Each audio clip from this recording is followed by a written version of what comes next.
Inovação e Negócios, com Márcio Kogut, Janguier Diniz e Caroline Kogut. Inovação e Negócios.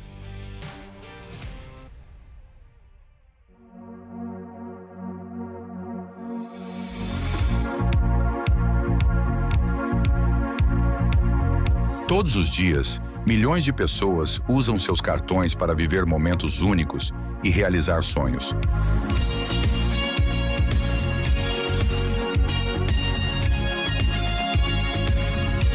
Estamos por trás de cada transação, protegendo seus melhores momentos. A Cateno colabora, conectando você ao melhor da vida com inovação e confiança.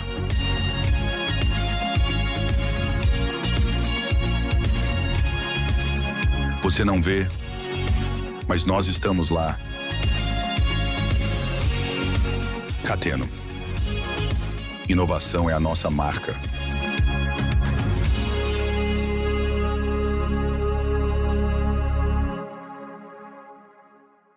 Muito bom dia! Estamos começando mais um WinTalks diretamente pela Record News para todo o Brasil.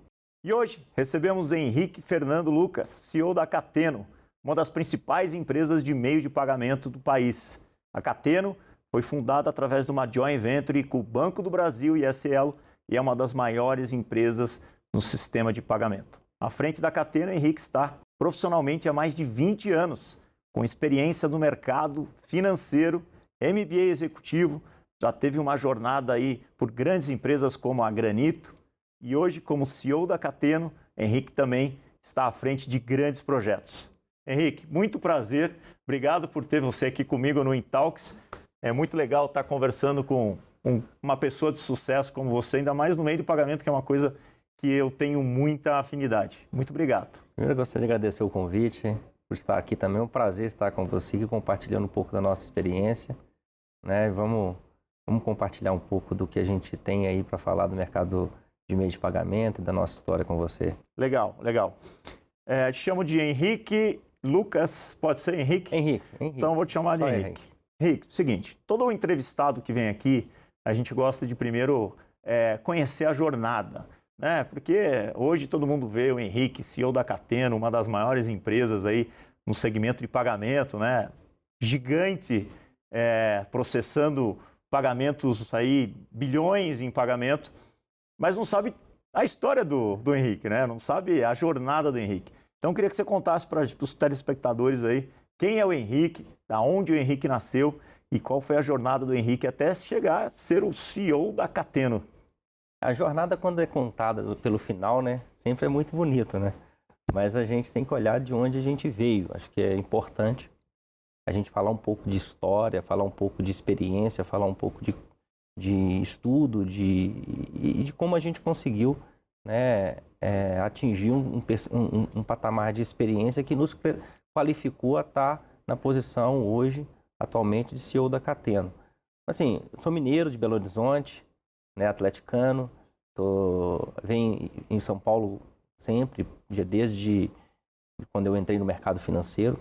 Comecei minha jornada trabalhando fora do mercado financeiro, passei desde a adolescência, iniciei trabalhando em pequenos projetos, empresas pequenas, desde os 14 anos eu trabalho e nunca me imaginei sendo um grande empresário, que nunca foi esse o objetivo, né? Mas à medida que você vai aprendendo as coisas, a ambição vai te levando a projetos maiores.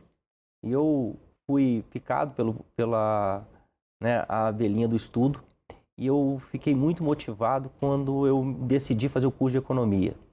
Eu fui fazer o curso de economia na Pontifícia Universidade Católica de Minas Gerais e lá eu comecei uma jornada no mercado financeiro que até hoje, né, mais de 22 anos aí participando do mercado financeiro, começando como estagiário, passei por vários setores, instituições, chegando a dirigir banco, empresa de adquirência, fundando empresa, vendendo. Eu acho que o principal ponto dessa jornada é sempre o conhecimento, a disposição que a gente sempre tratou os negócios e eu sempre falo, né, aquele perfil de dono. Até quando eu estava como um executivo ou um colaborador de uma empresa, de uma instituição, eu sempre tive o perfil de dono. Ou seja, eu queria que aquele negócio fosse tão bom quanto para mim, quanto fosse para o próprio acionista. E esse perfil de dono, essa vontade de dono, me levou a saltos, me levou a conquistar a confiança de pessoas, me levou a destacar muito, porque o dono é aquele diferencial, é aquele que fica até mais tarde, aquele que preocupa com o resultado, que preocupa com o custo, que preocupa com tudo. Se entrar às 8 e sair às 5 é muito fácil. E aí quando você destaca com um perfil, né, diferenciado, preocupando com todos os negócios, olhando de todas as pontas, você consegue atrair não só a confiança das pessoas que vão acreditar em você, mas também você consegue trabalhar um perfil de liderança por você ter opiniões que vão levar os negócios, as instituições a outros patamares. Então, eu acho que acreditar essa jornada, um perfil de dono, uma ambição de querer crescer, de aprender, de também motivar. A gente é motivado por conquistar alguma coisa. Sim. Né? Então, assim, a motivação de conquistar alguma coisa também nos fez ser um pouco diferente. De ter que estudar à noite, de madrugada, de ter que trabalhar várias horas, mesmo não sendo dono de negócio, eu me comportava como. Então, eu acho que é um pouco disso. Eu acho que a trajetória não traz aqui. Estamos aí há 20 anos no mercado financeiro, um pouco mais. Comecei como estagiário. Legal. De um banco em Belo Horizonte. E esse estágio, eu passei por várias áreas da instituição, chegando à vice-presidência, à diretoria, a sócio da própria instituição. Fizemos a saída dessa instituição. Depois consegui fundar uma empresa, cofundar uma empresa com outras pessoas no meio de pagamento, levar essa empresa a ser vendida hoje para grandes instituições do mercado financeiro. Mas é um pouco disso. Acho que a jornada ela te agrega a cada momento, né? Então você tem uma história. Chegar a ser CEO da Cateno é um mérito, mas com uma experiência, com uma história que me creditou a isso. Sim. Com pontos positivos, pontos negativos. Os positivos a gente costuma melhorar e os negativos a gente pretende encerrar. Então, acho que é isso. Não cometer de novo, né? Os erros do passado, a gente costuma dizer que a gente aprende com os erros, né? Mas comete erros novos, né? Você não comete erros velhos. Cometer erros novos. Acho que é um pouco do que é um empreendedor. E eu, às vezes eu até falo muito com o time, com a equipe, que grandes erros às vezes te crescem muito para você atingir um outro objetivo. Então, errar também é importante. É importante. É importante você entender o processo, entender o que deu certo e o que deu errado. Ele sempre vai te dar uma condição de olhar por outros olhos e outras vias para que você viabilize um negócio ou um projeto ou alguma empresa. Não, que legal, cara. Eu fico feliz de ouvir uma jornada assim. Você é um cara jovem, né? Eu sou um pouquinho mais velho que você. Você está bem, eu sou um cara um pouquinho mais velho. Estou ouvindo menos essa palavra. Eu sempre falava, há 10 anos atrás, você é muito jovem. Hoje, a cada 10 conversas que eu falo, 2 pessoas falam que eu sou jovem. Então, vai diminuindo um pouco. Talvez toda essa tua jornada, né, trouxe um pouco de casca, né, resiliência, e aí a gente acaba, não tem como. Quando a gente está à frente de grandes negócios e tem grandes responsabilidades, a gente acaba realmente se desgastando um pouco mais, né? Aparecem umas rugas, né? Você começa ficando um pouquinho mais velho. Mas, Henrique, eu vi você falando aqui que você é de Minas também. Eu tenho uma admiração tremenda pelos mineiros. Incrível, eu conheço todos os negócios mais feras, as pessoas mais feras ou os negócios mais disruptivos que surgiram nos últimos anos, que eu conheço, são dos mineiros. Mas os mineiros, eles são rápidos no gatilho, né? E eles saem de Minas e vêm para São Paulo e conquistam o mundo, né? Acho que você pega aí, tem várias empresas. No meu setor de indústria financeira e de meios de pagamento, tem algumas empresas que estão na bolsa, são grandes bancos digitais. E Minas tem esse celeiro do mercado financeiro, né? Grandes bancos passaram por lá. E eu acho que a gente tem um olhar de crédito muito bom. O mineiro eles falam que o mineiro é desconfiado, não, o mineiro é bom de crédito, ele sabe olhar e ele cultiva muitas relações. O mineiro ele faz negócio num café, num almoço. Então, ele às vezes, ele faz um negócio por conhecer a pessoa e costuma criar negócio em conjunto por ser uma pessoa de relação. Então, eu falo assim, por que em Minas alguns negócios dão muito certo? Porque ele é um cidadão relacional e aí sempre convergindo para um propósito em conjunto. Então, talvez seja um pouco do que o mineiro faz bem, que é o pãozinho de queijo, o café, escutar e fazer os negócios de forma relacional. E aí, quando você tem interesses em comum, relação positiva, a soma disso acaba trazendo negócios disruptivos.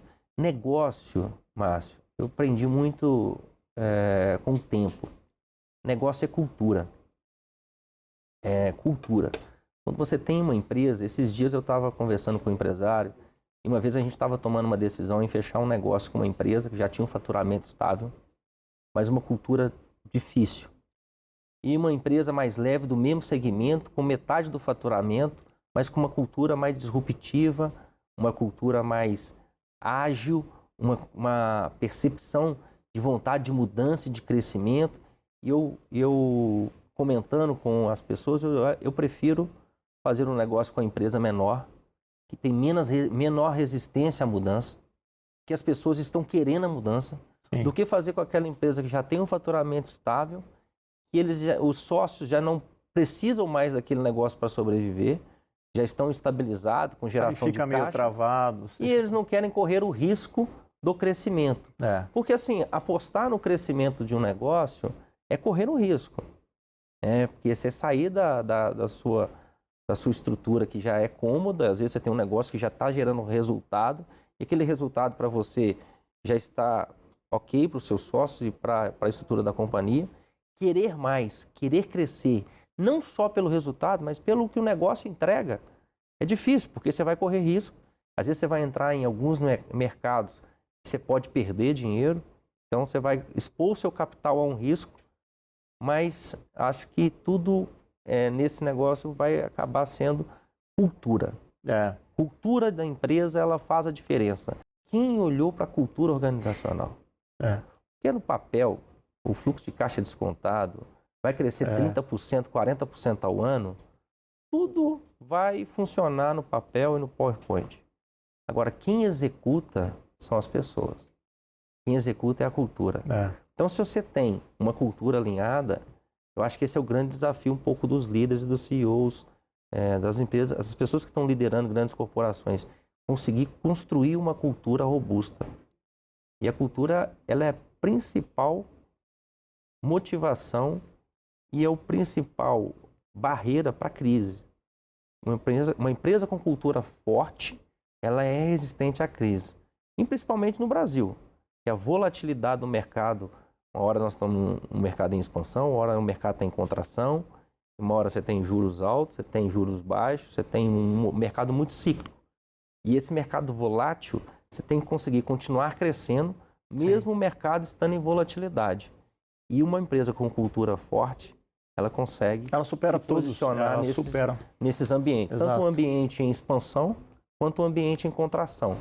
Por isso que eu falo muito da cultura. Não, é verdade, eu concordo com você. Mesmo assim, por exemplo, você está falando, você teve uma trajetória que você teve os teus feitos, as tuas jornadas, teus erros e acertos, teve o teu momento de empreendedor, né? Isso me marcou muito o que você falou, porque, por exemplo, não é todo executivo. Hoje você é executivo de uma grande empresa, você é o CEO de uma grande empresa. Mas você falou para mim aqui a cabeça de dono, né? O Founders Mode. Mas não é todo executivo que tem cabeça de dono. Mas a provocação que eu sempre faço para quando eu, que sou empreendedor e não tive do outro lado de ter uma carreira executiva, né? A provocação que eu sempre faço enquanto você está à frente de uma companhia, seja ela pequena, média ou grande, você tem que pensar como dono. Uma governança dentro de uma empresa ela é boa, né? Mas eu até falo que você tem que tomar cuidado com o tipo de governança que você tem Não prejudicar a cultura. para não prejudicar a cultura. Porque dependendo da governança, a gente sabe que eles colocam, às vezes, várias pessoas, conselheiros externos, conselheiros acionistas e tal, e cada um agrega num determinado momento a experiência e dicas para que determinados problemas ou determinadas estratégias sejam pautadas com o conhecimento de um conselho. O problema é quando você cria uma governança que não respeita a cultura da empresa de ser ágil, de ser rápida, e essa governança começa a ser muito resistente a ouvir o operacional e a cultura da empresa só querendo olhar números, projeções, fluxo de caixa, EBITDA, essas coisas, isso que poderia ser um remédio acaba virando um veneno. Mas muitas das vezes a governança ela tem que ser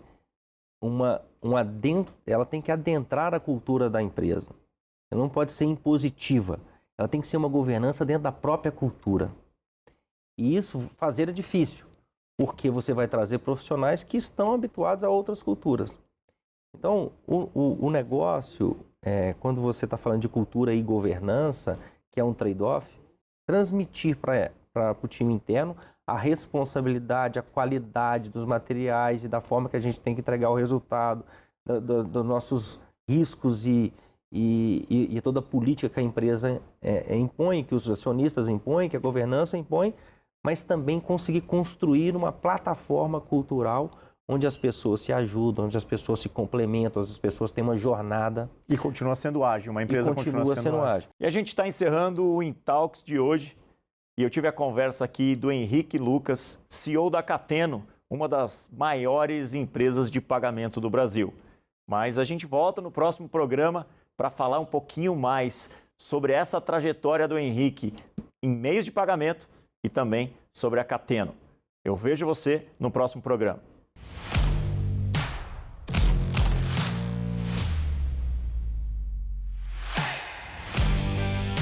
Inovação em negócios.